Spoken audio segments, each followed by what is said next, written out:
तर विद्यार्थ्यांनो, आज आपण या सुपर क्लासमध्ये काल झालेला पुरवठा निरीक्षक भरतीचा पेपर आज कव्हर करणार आहोत आणि त्या कारणास्तव आपल्या सर्वांना त्या सुपर क्लासला सुरूपासून शेवटपर्यंत नक्कीच पाहायचं आहे। तसेच विद्यार्थ्यांनो, सुपर क्लास सुरू करण्यापूर्वी मी आपल्या सर्वांना एक या ठिकाणी माहिती देणार आहोत। 470 पेजेसची पीडीएफ आपल्या सर्वांसाठी मी जे आहे पुरवठा निरीक्षक भरतीसाठी बनवलेली आहे। विद्यार्थ्यांनो, हे पीडीएफ आपल्याला 149 मध्ये मिळत आहे।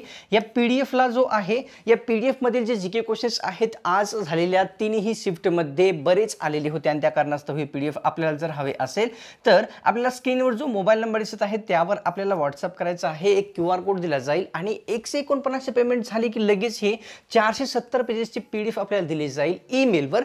सर्वांनी नक्कीच घ्यायचं आहे आणि सुपर क्लासला पूर्णच पाहायचं आहे, तर आपल्याला खूप फायदा होईल त्याचा। तर घेऊया आता या ठिकाणी सुपर क्लासला सुरुवात करूया। विद्यार्थ्यांनो, सर्वात पहिला प्रश्न आपल्या समोर पाहूया की सर्वात पहिला काय आहे। तर या ठिकाणी सर्वात पहिला प्रश्न असा आहे की दख्खन पठाराच्या उत्तरेला खालीलपैकी कोणते पर्वत स्थित आहेत ते आपल्याला सांगायचं आहे। पठार आहे विद्यार्थ्यांनो, दख्खनचे पठारच्या उत्तरेस खालीलपैकी कोणता पर्वत आहे? सातपुडा, धूपगड, तोडाबेटा किंवा वरीलपैकी सर्व? तर ऑप्शन क्रमांक 1 योग्य आहे। हे पर्वत शिखर दख्खन पठाराच्या उत्तरेस स्थित असलेले आपल्या सर्वांनाच पाहावयास मिळते। घेऊया पुढचा प्रश्न। प्रश्न या ठिकाणी असा आहे, 1665 मध्ये पेशींचा शोध खालीलपैकी कोणत्या शास्त्रज्ञांनी लावलेला आहे ते आपल्याला विचारलेलं आहे। वर्ष लक्षात घ्या, वर्ष विचारलेलं आहे। 1665 मध्ये कोणी लावलेला आहे पेशीचा शोध? F batting, Robert Hooke, Nikola Tesla किंवा वरीलपैकी नाही? तर ऑप्शन क्रमांक 2 योग्य आहे। रॉबर्ट हुक यांनी 1665 मध्ये पेशींचा शोध लावलेला आपल्या सर्वांना दिसून आलेला आहे। घेऊया पुढचा प्रश्न। या ठिकाणी IGC म्हणजेच भारत गोल्ड परिषद खालीलपैकी कोणत्या शहरात पार पडलेली आहे ते आपल्याला सांगायचं आहे, ज्याला शॉर्ट फॉर्म मध्ये IGC असे म्हणतात, भारत गोल्ड परिषद। मुंबई, दिल्ली, कोलकाता किंवा चेन्नई? तर ऑप्शन क्रमांक विद्यार्थ्यांनो 3 योग्य आहे। या ठिकाणी कोलकाता या शहरामध्ये IGC म्हणजेच भारत गोल्ड परिषद ही नुकतीच पार पडली आपल्याला सर्वांना पाहावयास मिळते। घेऊया पुढचा प्रश्न। या ठिकाणी मणिभवन गांधी संग्रहालय कोणत्या ठिकाणी आहे ते आपल्याला सांगायचं आहे। कोणते? मणिभवन गांधी संग्रहालय विचारलेलं आहे। पर्यायामध्ये काय आहे विद्यार्थ्यांनो? दिल्ली, चेन्नई, मुंबई किंवा हैदराबाद? तर या ठिकाणी ऑप्शनमध्ये आपल्यासमोर 3 योग्य राहणार आहे। मुंबई या ठिकाणी जो आहे मणिभवन गांधी संग्रहालय स्थित असलेले आपल्या सर्वांना दिसून आलेले आहे। तर घेऊया पुढचा प्रश्न। प्रश्न या ठिकाणी असा आहे, द मेकिंग ऑफ इंडिया किंवा द मेकिंग ऑफ नेशन हे जे पुस्तक आहे या पुस्तकाचे लेखक आपल्याला विचारलेले आहेत की कोण आहेत विद्यार्थ्यांनो? पुस्तकाचे नाव the nation of India. Pradeep Tilotia, Kanchan Tilotia, Sneha Tilotia किंवा अखिलेश तिलोटिया? तर ऑप्शन क्रमांक 4 योग्य राहणार आहे विद्यार्थ्यांनो या ठिकाणी की आपल्यासमोर या ठिकाणी अखिलेश तिलोटिया यांनी जे आहे द मेकिंग ऑफ इंडिया हे प्रसिद्ध पुस्तक लिहिलेले आपल्या सर्वांना दिसून येते। घेऊया पुढचा प्रश्न। प्रश्न या ठिकाणी विद्यार्थ्यांनो असा आहे, या ठिकाणी श्रावण बाळ योजनेअंतर्गत लाभार्थ्यांना किती प्रतिमाह जो आहे किती लाभार्थ दिला जात असतो ते आपल्याला विचारलेलं आहे। योजना आहे श्रावण बाळ या योजनेअंतर्गत। तर ऑप्शनमध्ये आहे 400, 200, 300 किंवा 600। तर विद्यार्थ्यांनो या प्रश्नाचं उत्तर असं आहे की जो प्रतिमाह जो लाभार्थ्यांना पैसे दिले जातात ते आहेत विद्यार्थ्यांनो या ठिकाणी की 600 रुपये दिले जातात। आता यापैकी जे 200 आहेत विद्यार्थ्यांनो हे राज्य सरकार देते, तसेच जे 400 आहेत विद्यार्थ्यांनो ते कोण देते? तर केंद्र सरकार या ठिकाणी आपल्याला दिलेला दिसून येत असते। तर टोटल या ठिकाणी 600 आहे आणि यामध्ये थोडाफार बदल आता करंटमध्ये झालेला असेल तर ते एक वेळेस चेक करून घेऊ शकता आपण। पाहूया पुढचा प्रश्न। सॉरी, या ठिकाणी पुढचा प्रश्न असा आहे विद्यार्थ्यांनो, खेलो इंडिया स्पर्धेमध्ये सर्वात जास्त पदक कोणत्या राज्याला मिळालेली आहेत ते आपल्याला सांगायचं आहे। कोणत्या? खेलो इंडिया या स्पर्धेमध्ये। ऑप्शनमध्ये आहेत गुजरात, महाराष्ट्र, तामिळनाडू किंवा राजस्थान? तर ऑप्शन क्रमांक 2 योग्य आहे विद्यार्थ्यांनो या ठिकाणी महाराष्ट्र राज्याला खेलो इंडिया स्पर्धेमध्ये सर्वात जास्त पदके प्राप्त झालेली आहेत। किती झालेली आहेत? तर 158 मिळालेली आहेत, 158। यामधील विद्यार्थ्यांनो 57 जे आहेत स्वर्ण पदक आपल्याला मिळालेली दिसून येत असतात आणि हे जे तामिळनाडू राज्य आहे यांना 38 स्वर्ण पदक प्राप्त झालेली आपल्या सर्वांना दिसून आलेली आहेत। लक्षात घ्यायचं आहे। घेऊया पुढचा प्रश्न। या ठिकाणी भारतीय प्रवासी दिन कोणत्या दिवशी साजरा केला जातो ते आपल्याला सांगायचं आहे. खूप महत्त्वाचा प्रश्न आहे विद्यार्थ्यांनो. हा PDF मध्ये आपल्याला जसे तसे मिळून येईल आणि मागे जे झाले त्याच्यामधले 1-2 क्वेश्चन्स पण आपल्याला PDF मध्ये 470 पेजेसच्या अवेलेबल आहेत जसेच्या तसे. भारतीय प्रवासी दिन आपल्याला विचारलेला आहे कोणत्या दिवशी साजरा केला जातो. 9 जानेवारी 1916, 9 जानेवारी 1915, 9 जानेवारी 1917 किंवा 9 जानेवारी 1912. तर ऑप्शन क्रमांक विद्यार्थ्यांनो या ठिकाणी एक योग्य राहणार आहे. 9 जानेवारी ह्या ज्या दिवशी आहे भारतीय प्रवासी दिन साजरा केला जात असतो. आता कोणत्या कारणास्तव साजरा केला जात असतो तर 9 जानेवारी 1915 या दिवशी जे आहे विद्यार्थ्यांनो कोण महात्मा गांधी यांनी जे आहे आपल्या भारतामध्ये परतलेले होते या दिवशी. आणि या कारणा म्हणजे परतले होते म्हणजे विद्यार्थ्यांनो यांनी जे आहे साऊथ आफ्रिकेमध्ये एकूण 22 ते कमीत कमी 21 वर्ष राहिलेले होते आणि त्या ठिकाणाहून जे आहे विद्यार्थ्यांनो महात्मा गांधी 9 एप्रिल 1915ला भारतामध्ये परतले होते स्वातंत्र्य लढ्यासाठी. आणि त्या कारणास्तव हा भारतीय प्रवासी दिन जो आहे 9 जानेवारी या रोजी साजरा केला जात असतो. घेऊया पुढचा प्रश्न. मुंबई उच्च न्यायालयाचे न्यायाधीश खालीलपैकी कोण आहेत ते सध्याचे विचारलेले आहे.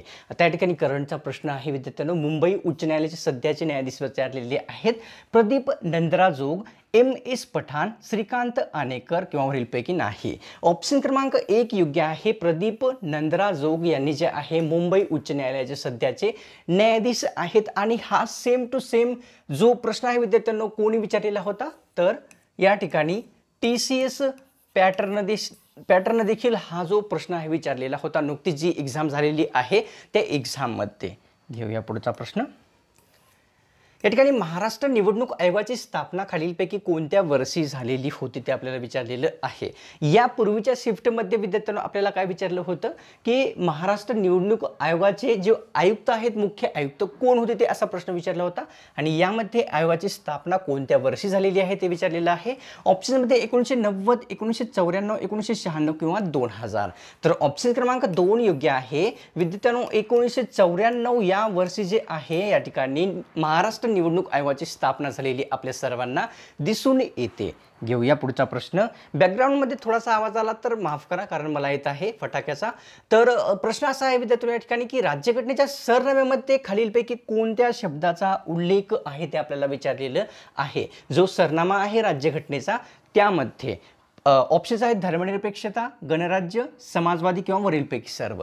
तर ऑप्शन क्रमांक 4 योग्य आहे. आणि वरीलपैकी सर्वच 4 म्हणजे या विद्यार्थ्यांना ठिकाणी समाजवादी, गणराज्य, धर्मनिरपेक्ष या तिन्ही शब्दाचा दाखवण्यात आलेल्या जो आहे भारतीय राज्यघटनेच्या सरनाम्यामध्ये समावेश झालेला आपल्या सर्वांना दिसून येतो.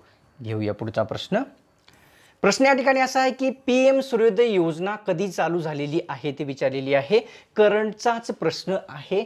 PM सूर्योदय ही योजना 18 जानेवारी 2024, 14 जानेवारी 2024, 10 जानेवारी 2024 किंवा 22 जानेवारी 2024 असे पर्याय आपल्याला दिसून येतात. तर ऑप्शन क्रमांक विद्यार्थ्यांनो आपल्यासमोर 4 योग्य राहणार आहे. 22 जानेवारी 2024 या रोजी जे आहे PM सूर्योदय योजनेचा सुरुवात झालेला आपल्या सर्वांना दिसून येत असतो. घेऊया पुढचा प्रश्न. प्रश्न या ठिकाणी असा आहे की अंतरिम बजेटला दुसऱ्या कोणत्या नावाने ओळखले जात असते. हा देखील विद्यार्थ्यांना आता करंटमध्येच येतो कारण निवडणूक आलेली आहे आणि त्याच्याशी संबंधित अंतरिम बजेट असते. तर याला दुसऱ्या कोणत्या नावाने ओळखले जात असते. कायमस्वरूपी बजेट, तात्पुरते बजेट किंवा वरीलपैकी नाही किंवा वरीलपैकी दोन्ही. तर ऑप्शन क्रमांक 2 योग्य आहे विद्यार्थ्यांनो. तात्पुरते बजेट या नावाने जे आहे अंतरिम बजेटला ओळखले जात असते. अंतरिम बजेट कशाशी संबंध असते विद्यार्थ्यांनो तर या ठिकाणी निवडणूक जवळ आल्याच्या नंतर जो आहे विद्यार्थ्यांनो अंतरिम बजेट हे सादर केले जात असते. कारण अंतरिम बजेट विद्यार्थ्यांना थोड्या वेळासाठी असते. नवीन सरकार जेव्हा स्थापन होईल या ठिकाणी हे अंतरिम बजेट या ठिकाणी पॉज होऊन जात असते. थोड्या काळासाठी आपल्या देशाला चालवण्यासाठी हे अंतरिम बजेट या ठिकाणी लॉन्च केले जाते किंवा सादर केले जात असते. घेऊया पुढचा प्रश्न. या ठिकाणी पेट्रोलमध्ये खालीलपैकी कोणता घटक असतो ते आपल्याला सांगायचं आहे. घटक या ठिकाणी पेट्रोल आहे तर यामध्ये कोणत्या घटकाचा समावेश आहे दिलेल्या पर्यायापैकी. ऑक्टेन, बिटुमिनस किंवा डिझेल किंवा केरोसिन. विद्यार्थ्यांना सर्वांनाच माहिती आहे की बिटुमिनस जो आहे हा कोळशाचा प्रकार आहे तर याचा समावेश असतो, याचा नाही. डिझेलचा डिझेलचा देखील नसतो विद्यार्थ्यांनो. केरोसिन म्हणजेच या ठिकाणी रॉकेलचा का असतो का? नाही. तर ऑप्शन क्रमांक 1 योग्य राहील. ऑक्टेनचा जो आहे पेट्रोलमध्ये समावेश असताना किंवा पेट्रोलमध्ये ऑक्टेन हा घटक असताना आपल्या सर्वांना दिसून येतो. तर विद्यार्थ्यांनी ह्या सुपर क्लासला सोडण्यापूर्वी मी आपल्याला सांगू इच्छितो की पुन्हा एकदा ती आपण जी सुरुवातीला न्यूज पाहिलेली होती 470 पेजेसच्या PDF ही PDF सर्वांनी नक्कीच घ्यायची आहे. जेही विद्यार्थी पुरवठा निरीक्षक भरती आता त्यांची आलेली आहे किंवा येणार आहे, कारण या 470 पेजेसच्या PDF मधील बरेच क्वेश्चन्स आज एक्झाममध्ये आलेले होते आणि त्या कारणास्तव जर आपण घेतले तर आपलाही फायदा होऊ शकतो. आणि तसेच विद्यार्थ्यांनो याच एक्झामसाठी नाही तर IBPSच्या सर्वच एक्झामसाठी हे PDF जे आहे 470चे अतिशय उपयुक्त आहे आणि त्या कारणास्तव आपण जर इच्छुक असाल तर लगेच घ्यायचं आहे. PDF घेण्यासाठी स्क्रीनवर जो आपल्याला मोबाईल नंबर दिसत आहे त्यावर व्हॉट्सअप करायचा आहे. केल्याच्या नंतर विद्यार्थ्यांना आपल्याला एक QR कोड दिला जाईल. 149 पेमेंट झाली ते लगेच PDF आपल्याला दिले जाईल ईमेलवर. सर्वांनी नक्कीच घ्यायचा आहे. आणि हा सुपर क्लास जर तुम्हाला थोडा पण आवडला असेल, थोडी पण माहिती आपल्याला या सुपर क्लासमुळे मिळाली असेल एक्झाममधील आलेल्या GK क्वेश्चन्स विषयी, सुपर क्लासला एक लाईक करायचा आहे. चॅनलला तुम्ही जर सबस्क्राइब केलेलं नसेल तर सबस्क्राइब पण जरूरच करून घ्यायचा. ऊर्जेचे एकक आपल्याला विचारलेली आहे, माफ करा. ऊर्जेचे एकक सांगायचं आहे. डेसिबल, कॅलरी, जूल किंवा वरीलपैकी नाही. तर ऑप्शन क्रमांक 3 योग्य आहे विद्यार्थ्यांनो. जूल हे जे आहे आपल्यासमोर ऊर्जेचे एकक असताना आपल्या सर्वांना दिसून येत असते. घेऊया पुढचा प्रश्न. या ठिकाणी असहकार चळवळीला राष्ट्रीय काँग्रेसने कोणत्या अधिवेशनात मान्यता दिली होती ते आपल्याला विचारलेलं आहे. असहकार चळवळ जे होते राष्ट्रीय काँग्रेस यांनी जे आहे कोणत्या अधिवेशनामध्ये त्यास मान्यता दिलेली होती? नागपूर, मुंबई, दिल्ली किंवा कोलकाता? तर ऑप्शन क्रमांक 1 योग्य आहे. नागपूर अधिवेशनामध्ये जे आहे असहकार चळवळीला जो आहे राष्ट्रीय काँग्रेसने मान्यता दिलेली होती. पाहूया पुढचा प्रश्न.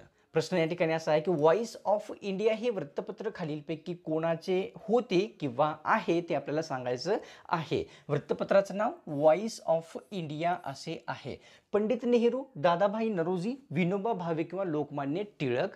तर ऑप्शन क्रमांक 2 योग्य राहणार आहे विद्यार्थ्यांनो. दादाभाई नौरोजी यांनी जे आहे व्हॉइस ऑफ इंडिया या वृत्तपत्राचे संपादक असलेली व्यक्ती आपल्याला दिसून येतात. घेऊया पुढचा प्रश्न. या ठिकाणी कोणत्या पेशी फक्त वनस्पतीमध्येच आढळतात ते आपल्याला सांगायचं आहे. अशा कोणत्या पेशी आहेत ते फक्त वनस्पतीमध्येच असतात ते आपल्याला सांगायचं आहे, मानवामध्ये नसतात? हरितलवके, पेशीभित्तिका, वरीलपैकी दोन्ही किंवा वरीलपैकी नाही? तर ऑप्शन क्रमांक 3 योग्य आहे. पेशीभित्तिका तसेच हरितलवके हे दोन्हीही जे वनस्पती आहेत विद्यार्थ्यांनो फक्त आणि फक्त या ठिकाणी आपल्याला पाहाव्यास मिळतात वनस्पतीमध्येच पेशी. घेऊया पुढचा प्रश्न. प्रश्न असा आहे, राज्यघटनेमध्ये नागरिकत्व कोणत्या भागामध्ये आहे ते आपल्याला सांगायचं आहे. नागरिकत्व हे जे आहे कोणत्या भागामध्ये येते राज्यघटनेच्या? आपल्या भाग 3, भाग 4, भाग 6 किंवा भाग 2? तर ऑप्शन क्रमांक 4 योग्य आहे. भाग 2 मध्ये जे आहे विद्यार्थ्यांनो राज्यघटनेमध्ये नागरिकत्व दिलेले आहे. कोणत्या कलमामध्ये? तर 5 ते 11 या कलमामध्ये दिलेले आहे. आता राज्यघटनेमध्ये एकूण भाग किती आहेत विद्यार्थ्यांनो? तर आपल्याला सांगू इच्छितो की एकूण 25 भाग आपल्याला राज्यघटनेमध्ये दिसून येतात. घेऊया पुढचा प्रश्न. प्रश्न या ठिकाणी असा आहे, महाराष्ट्रातील कोणत्या जिल्ह्याला इतर जिल्ह्याची सीमा स्पर्श करत नाही ते आपल्याला सांगायचं आहे. असा कोणता जिल्हा आहे या जिल्ह्यापैकी ज्यास इतर कोणत्याही राज्याची जी सीमा आहे ती स्पर्श करत नाही? कोल्हापूर, बीड, यवतमाळ किंवा गडचिरोली? तर ऑप्शन क्रमांक विद्यार्थ्यांना 2 योग्य आहे. बीड जिल्ह्याला जे आहे कोणत्याही राज्याची सीमा स्पर्श झालेली आपल्याला दिसून येत नाही. तर उत्तर हेच आहे. घेऊया पुढचा प्रश्न. महाराष्ट्र राज्य निवडणूक आयोगाचे आयुक्त खालीलपैकी कोण आहेत ते आपल्याला सांगायचं आहे. महाराष्ट्र राज्य निवडणूक आयोगाचे आयुक्त विचारलेले आहेत. नीला सत्यरामन, जोगेश्वरी सहारिया, अरविंद पाल सिंग? तर ऑप्शन क्रमांक 3 योग्य आहे विद्यार्थ्यांनो. अरविंद पाल सिंग यांनी जे आहे महाराष्ट्र राज्य सध्याचे निवडणूक आयोगाचे आयुक्त असताना आपल्याला दिसून येतात. घेऊया पुढचा प्रश्न. या ठिकाणी राज्यघटनेतील अनुच्छेद 76 कशाशी संबंधित आहे ते आपल्याला सांगायचं आहे. राज्यघटनेतील आर्टिकल किंवा जे आपण अनुच्छेद म्हणू शकतो तो 76 खालीलपैकी कोणाशी संबंधित आहे? राष्ट्रपती, महाधिवक्ता, सरन्यायाधीश किंवा पंतप्रधान? तर ऑप्शन क्रमांक विद्यार्थ्यांनो 2 योग्य राहणार आहे. महाधिवक्ता या व्यक्तीशी जे आहे विद्यार्थ्यांनो अनुच्छेद 76 संबंधित आहे. आता महाधिवक्त्याची नेमणूक कोण करते, नियुक्ती कोण करते? तर आपले भारताचे राष्ट्रपती जे असतात ते जे आहे या ठिकाणी विद्यार्थ्यांनो महाधिवक्त्याची नियुक्ती करताना आपल्या सर्वांना पाहावयास मिळते. घेऊया पुढचा प्रश्न. या ठिकाणी जनधन योजनेची सुरुवात कोणत्या वर्षी झालेली आहे ते आपल्याला सांगायचं आहे. आता जनधन योजनेची सुरुवात आपण घेतलेली आहे ही कोणत्या वर्षी झालेली होती? 15 ऑगस्ट 2014, 28 ऑगस्ट 2014 किंवा 25 ऑगस्ट 2014 किंवा 20 ऑगस्ट 2014. तर ऑप्शन क्रमांक 2 योग्य राहणार आहे विद्यार्थ्यांनो. 28 ऑगस्ट 2014 या रोजी जे आहे जनधन योजनेचा शुभारंभ झालेला होता. तसेच विद्यार्थ्यांनो 15 ऑगस्ट 2014 या रोजी जे आहे या जनधन योजनेची काय घोषणा करण्यात आलेली दिसून येते. आता ही घोषणा कोणी केलेली होती? तर आपले भारताचे जे पंतप्रधान आहेत नरेंद्र मोदी यांनी ही घोषणा केलेली आपल्याला दिसून येते. तर घेऊया पुढचा प्रश्न.